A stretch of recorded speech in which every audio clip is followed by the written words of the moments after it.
Als Burkhard Heim sein Modell der Psyche aufgestellt hat, in den 1950er bis 70er Jahren, da hat er sich wahrscheinlich noch nicht träumen lassen, welche Möglichkeiten wir heute haben, Vorgänge im Gehirn mit bildgebenden Verfahren darzustellen. Trotzdem ist sein Modell mächtig genug, um auch die Zusammenhänge zwischen Schlaf und Gedächtnis zu integrieren, was uns bald zum Ziel dieser Videoreihe führen wird. Hallo und herzlich willkommen zu 6 Dimensionen in Farbe. Mein Name ist Hannes Schmidt und ich erkläre euch die Gedankenwelt von Burkhard Heim in verständlicher Sprache und anschaulichen Beispielen. Im vorigen Video dieser Reihe ging es um den Schlaf und wie ihn Burkhard Heim in seinem Modell der Welt bzw. der Psyche beschrieben hat. In den verschiedenen Schlafstadien sind unsere Telekosyntroglien offenbar unterschiedlich stark an die Biologie gebunden. Seit Heim sein Modell aufgestellt hat, sind unsere Erkenntnisse auf dem Gebiet der Neurophysiologie immens gewachsen. Vor allem unsere Kenntnisse über den Zusammenhang von Schlaf und Gedächtnis und von Traum und Kreativität. Heim hat sich in den 60er Jahren des vorigen Jahrhunderts wahrscheinlich noch nicht träumen lassen, wie weit sich die Verfahren der Positronenemissionstomographie und der Magnetresonanztomographie entwickeln würden, mit denen wir heute Prozesse im Gehirn bildlich sichtbar machen können. Wobei ich mir bei dieser sprichwörtlichen Aussage gar nicht so sicher bin, denn gerade im Traum werden neue Erfindungen gemacht, neue Erkenntnisse generiert oder sogar die Zukunft vorweggeträumt.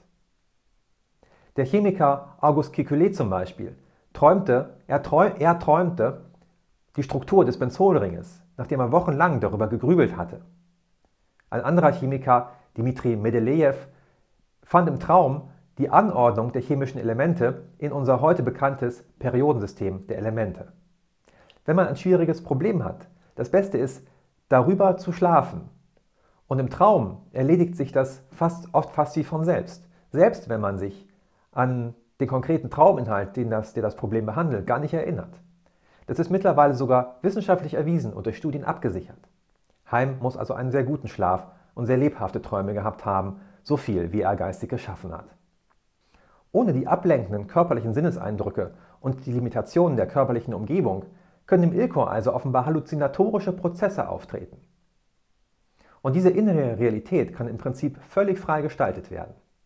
Wie real ein Traum sein kann, das weiß jeder, der schon mal einen luziden Traum hatte, also ein Traum, in dem man das volle Bewusstsein und auch Kontrolle über den Traumzustand erlangt. Wo liegt nun diese Realität des Traumes im Heim-Modell? Es herrscht offenbar ein Bewusstsein, das kann von rudimentär bis luzide reichen. Aber Bewusstsein bedeutet immer auch, es muss ein Aktivitätenstrom vorliegen. Aber was tauscht hier mit wem Aktivitäten aus? Die volle, luzide Bewusstheit bedeutet stets einen voll ausgebildeten Aktivitätenstrom zwischen Ilkor und Mentalkomplex. Der Ilkor trägt gewissermaßen die Persönlichkeitsstruktur, die Gefühle, das Verhalten, das, was man das eigene Ich nennt. Im Ilkor müssen also völlig ohne physische Sinneseindrücke Prozesse ablaufen können, in denen eine physische Umwelt in allen Details erschaffen werden kann. Und im Traum ist das auch völlig normal. Nun gibt es psychische Erkrankungen, in denen dieser Prozess auch im Wachzustand zumindest teilweise auftritt. Das ist dann eine Halluzination.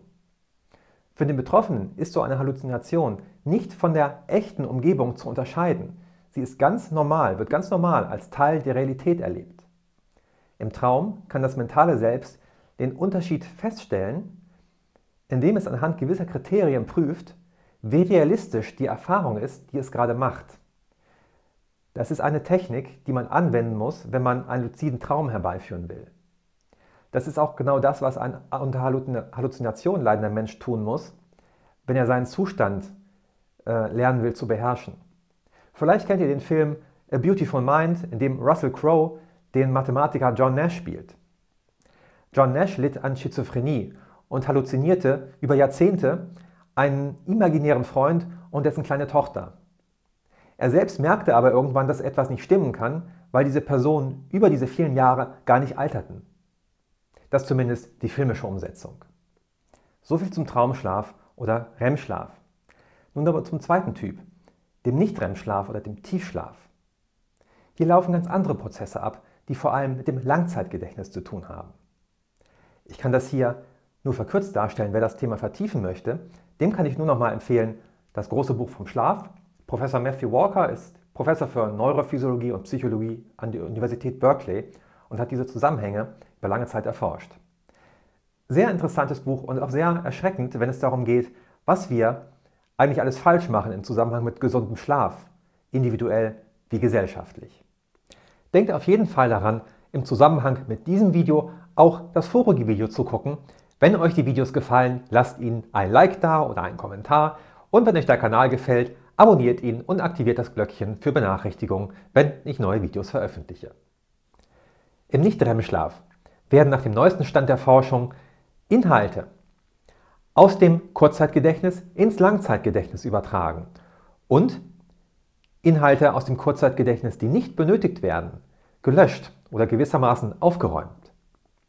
Das ist umso bedeutsamer, als dass ebenso festgestellt wurde, dass die Qualität des Tiefschlafes oder der Anteil des Tiefschlafes am Gesamtschlaf im Laufe des Lebens abnimmt und proportional dazu leider auch in der Regel die Gedächtnisleistung.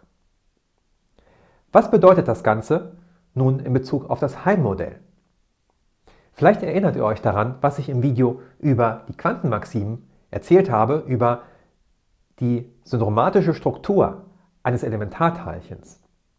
Jedes Elementarteilchen besitzt seinen eigenen Weltmetroplex und darin seine morphologische Geschichtlichkeit.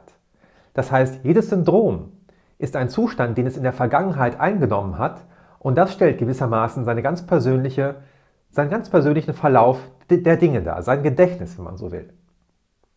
Und nun hat nicht nur ein Elementarteilchen so ein Gedächtnis in der syndromatischen Struktur, sondern jegliches Ding auf jeglichem Strukturniveau, auch unser ILCOR.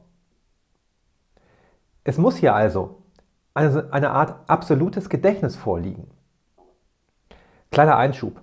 Im Internet begegnet einem manchmal dieses trivialisierte Heim-Modell oder Modelle, die sich auf Burkhard Heim berufen und in der 7., 8. oder 9. Dimension, relativ beliebig, die sogenannte Akasha-Chronik verorten, also das Weltgedächtnis.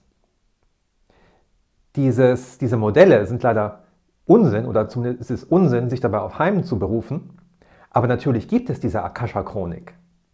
Und im Heim-Modell ist sie nichts anderes als diese syndromatische Struktur, die persönliche Geschichtlichkeit aller Dinge. Heim muss sich übrigens von vornherein sicher gewesen sein, dass es dieses absolute Gedächtnis geben muss.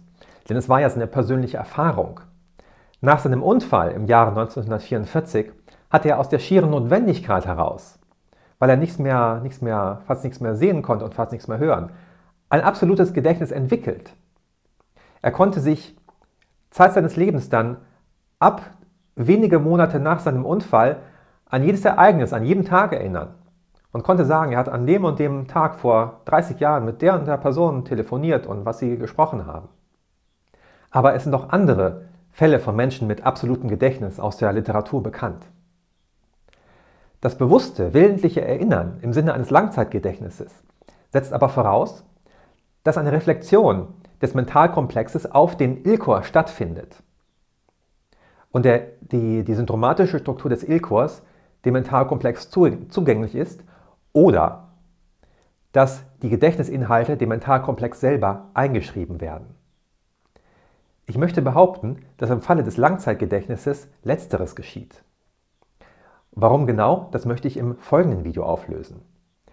An der Stelle nur so viel. Im Tiefschlaf, also wenn das Bewusstsein am weitesten vom Körper weg ist, geschieht offenbar ein Austauschprozess zwischen Psyche und Mentalkomplex, also zwischen ILCOR und Mentalkomplex. Dieser muss natürlich auch einen Aktivitätenstrom bedeuten.